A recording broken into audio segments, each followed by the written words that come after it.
आज की कहानी का शीर्षक है एक राजा की लव स्टोरी।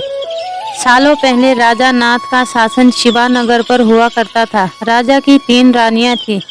राजा अपनी तीनों पत्नियों में से सबसे ज्यादा अपनी पहली पत्नी को प्यार करता था, क्योंकि वो खूब सुंदर थी।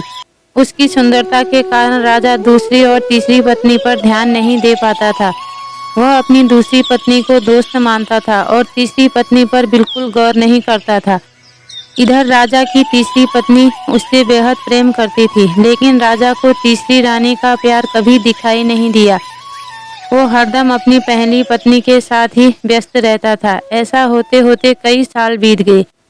रोज राजा की तीसरी पत्नी इसी उम्मीद में रहती कि राजा आज उसके पास आएंगे, आज वो कुछ प्रेम भरी बातें करेंगे, लेकिन ऐसा कभी नहीं हुआ।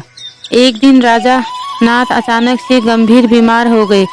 उनकी तबीयत देखते ही देखते खराब होती गई और उनके जीवित रहने की उम्मीद कम हो गई। तब राजा ने अपनी पहली पत्नी को बुलावा भेजा। राजा की पहली पत्नी राजा के पास आई तो राजा ने उससे पूछा कि मेरे जीवित रहने की संभावना बहुत कम हो गई है और मैं भगवान के पास अकेले जाना नहीं चाहता हूँ। क्या तुम मेरे साथ चलोगी? राजा की बातें सुनकर रानी ने उसके साथ जाने से मना कर दिया और कहने लगी कि अभी मेरा जीवन बचा हुआ है और मैं अभी और जीना चाहती हूँ, इसी वजह से मैं आपके साथ नहीं जा सकती। ऐसा कहकर पहली रानी राजा के कमरे से बाहर चली गई। तब राजा दूसरी रानी को बुलाने के लिए कहता है।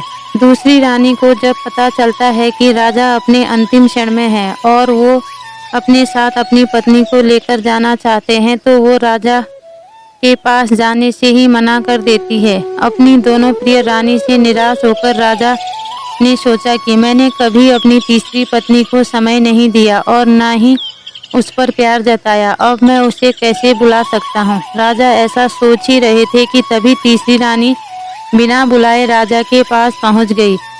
तीसरी रानी को राजा की इच्छा पता होती है, इसलिए वह सीधे राजा से कहती है, स्वामी, मैं आपके साथ चलने के लिए तैयार हूँ। रानी की बात सुनकर राजा को बहुत खुशी हुई। साथ ही उन्हें यह निराशा हुई कि उसने सारी जिंदगी उस रानी से ठीक तरह से प्यार नहीं जताया, लेकिन यही मुझसे सबसे ज्यादा प्रेम करती है।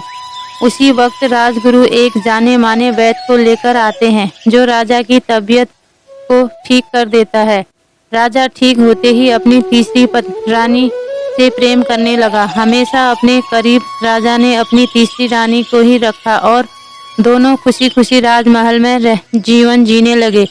दोस्तों, आपको कहानी कैसी लगी? अच्छी लगी हो तो लाइक कीजिए, शेयर कीजिए, कमेंट कीजिए और मेरे चैनल को सब्सक्राइब कीजिए। पूरी कहानी सुनने के लिए आपका बहुत बहुत धन्यवाद।